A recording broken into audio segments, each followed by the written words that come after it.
Welcome back and thank you for staying with us on Daybreak. Now, let's start this segment by taking a look at the front page of the Daily Trust newspaper, where the major story is talking about what the president said. He said, no going back on tax reforms.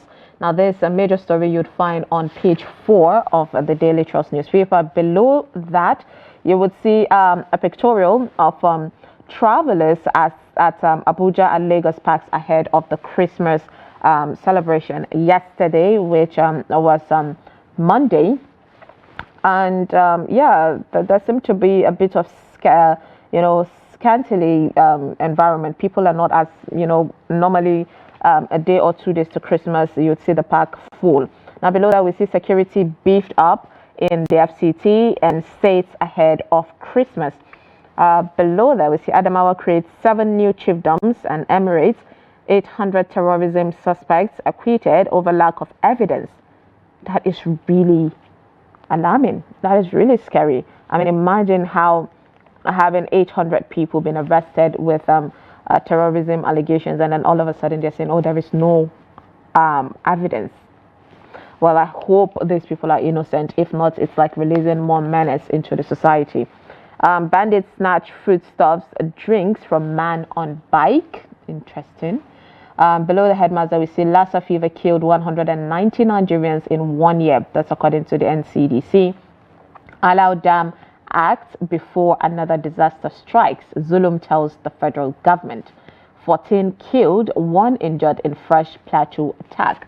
That's really sad news. Now, these are some of the stories that you'd find on the Daily Trust newspaper this morning. Now, let's move on to the Punch newspaper. Top of the page, you'd see 935 naira per litre petrol. The Labour faults new price, demands further reduction. Rider is saying high fuel prices, major contributor to hardship, says the NLC. Beside that, we see federal government rolls out 708 vehicles today and halves the fares. Beside the headmass, we see PDP tackles Okpebolo over local government chairman suspension. Yeah, I don't know what is happening, but people are not really talking about that issue. I mean, we know that the new governor of Edo State, sacked a lot of local government chairmen or suspend them. And that is something that is of concern because we saw that happen also in Plateau State. And, if these people are democratically elected, then I don't think anybody should use the power to make some suspensions and all of that. Now, a major story on the Punch is saying no regrets removing subsidy. Tax reform will go ahead. That's according to Tinubu. Tax reforms to end colonial-based assumptions. No plan to downsize the cabinet. That's a major story. Below that, you see a pictorial of people ahead of the Christmas celebration. That people are doing last-minute shopping. Also, we have budget. Federal government prosecutes terrorists with 780 million naira. SSAs gets 2 billion naira vehicles. The NAPTIP reunites 1,200 trafficked victims with families. Well, kudos to them. And as NCDC, activates emergency centers as Lassa fever surges. Now, these are some of the stories that you find on the Punch newspaper this morning. All right, moving on to Nigerian Tribune. Major stories on the tax reform bills have come to stay. That's according to the president. He says, government open to consultations. I have no regret removing the subsidy, he insists. Rules out plan to reduce size of cabinet. Food crisis. We have no other choice but to improve production. 2,000 tractors coming to boost mechanized farming. Now, these are all the issues that the president addressed when it comes to the media chat he had yesterday. 2025 budget. Federal government to establish ranches in Lagos, Ogun, Imo, and others. Economic management team alerted on food crisis in 31 states. Charts course for stability growth. Top of the page, Office of the SSA to the President on livestock development to transform livestock sector in collaboration with a real people concept and backing on stakeholders and community engagement. The federal government commences 50% discount transportation palliative for 144 routes across Nigeria today and directs the transport unions and association to comply. Nigeria nominates Olufemi Elias alliance, yes, as candidates for World Court judge. Now, these are some of the stories that you find in the Tribune. Now, joining us virtually to do justice to this topic, to address them, is Dr. Theophilus Abba, the Program Director of Daily Trust Foundation. Good morning, Doctor. Good morning, and compliments for the season. Yes, good to have you, Doctor, and happy Christmas in advance. I know you just ran away and you're home now, close to the family. All right, so Doctor, let's talk about, the president's address yesterday. One of the key things that have, shaken Nigerians is the fact that the president said no going back on the tax reform. He also made a very strong statement of saying he had no regret of the fuel subsidy. But I don't think it was as shocking, as the tax reform, because he has already, in bit by bit, dropped that there is no going back when it comes to fuel subsidy removal. So what's your take of the entirety of the president's, media chat yesterday?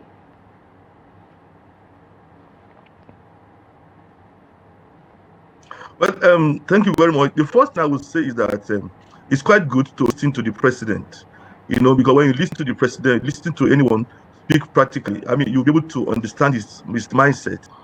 All this while, Nigerians have been giving press releases, interpretations of what the president meant, and at times it's media handlers who issue opinion articles to analyze his positions on issues.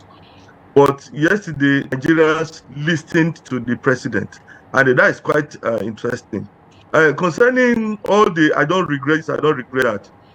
Well, in terms of political speaking, you cannot be president of a country and now declare that you regretted an action, because it meant that you did not think through those actions. So I would say that even if the president regretted any of those actions he has taken so far, definitely he will not come out to tell us that he regretted any of them.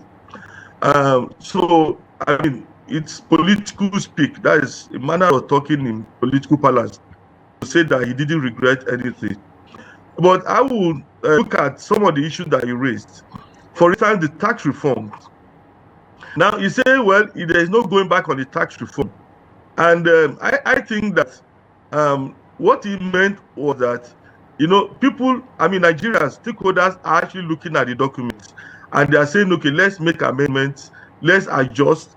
And I think he has instructed the Attorney General of the Federation to work with the National Assembly to ensure that whatever needs to be adjusted in that document is adjusted. So he is saying, from my understanding, that after all these adjustments, we'll go ahead. Because I personally believe that there's need to look at. The document is saying that if you don't have a tax card, ID card, you cannot operate banking. You cannot engage in banking transaction. That is one of the key elements of that bill. That means that every Nigerian must have an identification card to prove that he paid tax to be able to do banking transaction. Now, if you look at banking transaction, there are people in rural areas who don't earn 800,000 naira in a year, but then they have to engage in banking transaction. So what happens to them? Now, if somebody is in a rural area, everything he has sold in a year is not up to 800,000.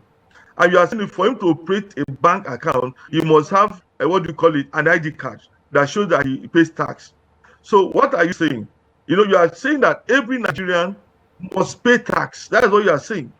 And there are people who, by the level of where they live or their status, cannot raise enough money to pay tax. It's like we are going back to the days of the colonial era, where you are told that if you are a young man so age, you must pay tax. Nobody is bothered about how you get that money. You must pay that tax. So you see, that aspect of the law needs to be looked at all over again. And from my own perspective, I read some of the documents. They look like a kind of cut and paste. It's like, okay, let's see what happens in Europe. Let's bring it. Let's see what happens in in America. Let's incorporate it. I don't think that the document is totally original. I don't think it's derived from research done locally. That is my own thinking. Because when you go through the document, you see aspects that come from other parts of the world. Somebody is talking about inheritance tax. No, inheritance tax is totally new to us. And inheritance is not something that Nigerians, look at as kind of wealth transfer so much. So it's not a tradition, but in Europe, where you have inheritance. Do we still have doctor? Oh, lost doctor. That's really sad. And there, hope we get to connect back with him to dissect this. It seems like one of the concern of the president on the lack of infrastructure in the country involves the network service, which is really, really bad. All right, doctor, do we have you back?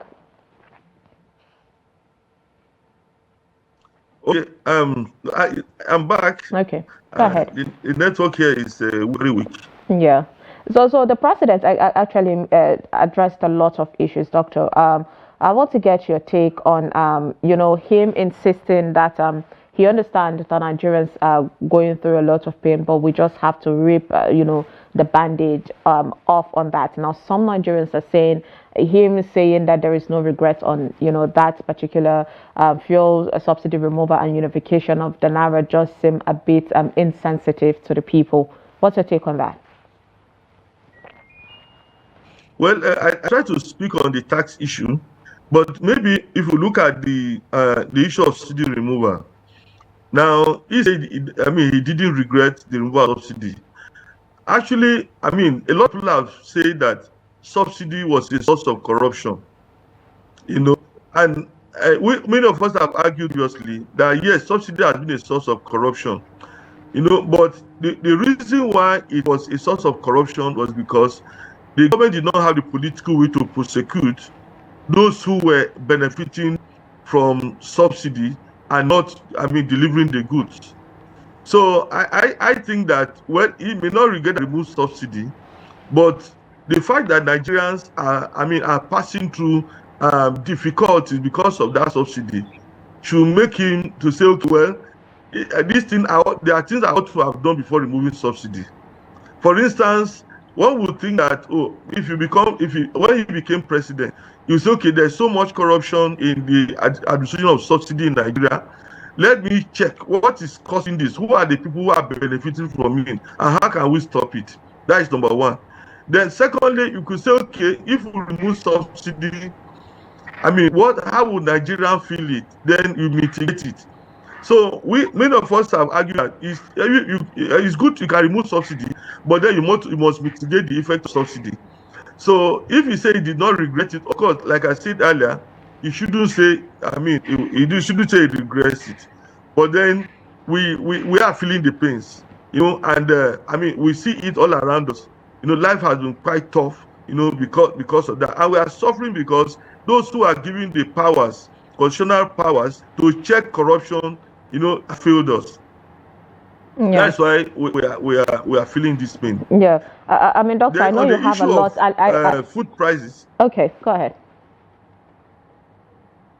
On the issue of food prices, now he said that he will not intervene. There's no need to fix the prices of food items. Fine, but the major challenge we have with food prices is the fact that, number one, bandits all over, Nigeria, have taken over the farmlands in several states. Then, even where bandits have not taken over, some of the infrastructure put in place for food production, like dams, are not working. So, it's not enough for you to say, well, I'm not going to do anything about food prices. But you must be seen to be fixing those things that are making food prices to go high. Because that's why you are a government. You can't have over 500 dams in Nigeria, and none of them is functional. That is not how to run. So if you want to say, okay, we'll produce food for Nigerians, one, you have to fix the issue of insecurity. There must be security for first to go to farm. There are some of the dams that are down. You must urgently ensure that these dams are repaired and put to use. Then we also hear that because of the valuation of the naira, people are coming from other parts of Africa to come and buy up food items. So what are we going to do about that? So you produce rice in Taraba State, you produce in maybe in Katsina and other places under difficult conditions, but because of the devaluation of the naira, people come from Niger Republic, come from the Central Africa to mob them all because the CFA is now stronger than the naira.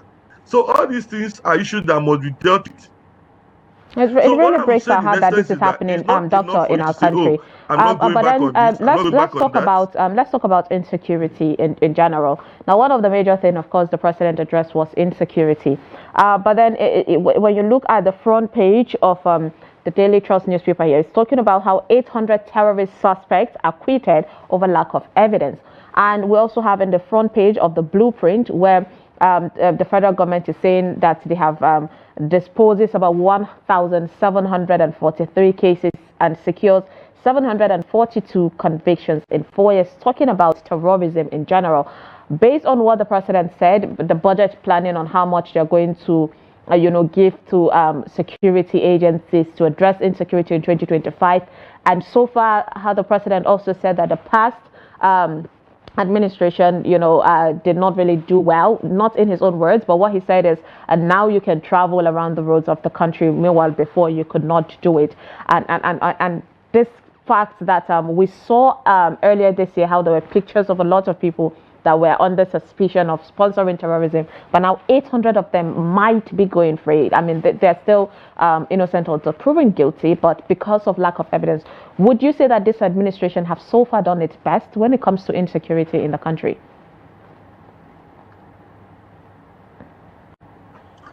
Well, I think to some extent, the speed of attacks, has kind of reduced, So we have noticed that the speed of attacks have reduced. They wanted going to communities, sack them and all this, but then we are seeing the air force and the military now going after bandits. Some of the bandit commanders or leaders have been captured. Have been killed in action, and then almost every week we receive information from the military to the fact that some bandits or that leg men, foot soldiers were killed. So many of them. We've had those reports. Then concerning the 800, of course, I've advocated that, over the years, we have rounded up people who may not necessarily be terrorists. You go to a particular village, there was a terrorist attack, and you see every young man that you found around becomes a suspect. You capture him, put him in jail, and then there's no evidence, from your own part to say, oh, this guy was a part of the attack or that he belongs to a terrorist organization. Of course, that is not how to do it. So if people have been in jail for years and then the court is saying, look, you are not a terrorist, of course, the onus rests on, it means that the security agencies that arrested them have actually did not really do their job well. And that is quite dangerous because some of them could go to court and insist on a compensation. Yeah. To say, well, I was jailed for 5, 6, 10 years and I wasn't a terrorist, so I must be compensated. I lost a lot. So it's a whole lot. So while the country might be releasing, terrorists with alleged might be, there is also a possibility that the country will also lose money to these terrorists for compensation. So that's pushing, prosecutors talking about the security agencies they need to do more on their own part when it comes to bringing, people with allegations. Then there should be some kind of a lot of evidence to help that case. But then, yes, due to time constraint, Doctor, of course, would have to wrap up the show. Thank you so much for joining us this morning. Appreciate you, and I wish you a happy Merry Christmas.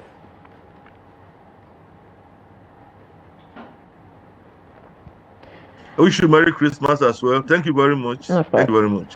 All right, that was Dr. Theophilus Abba, the Program Director of Daily Trust Foundation. Now with that, we draw the curtain on Daybreak this Tuesday morning.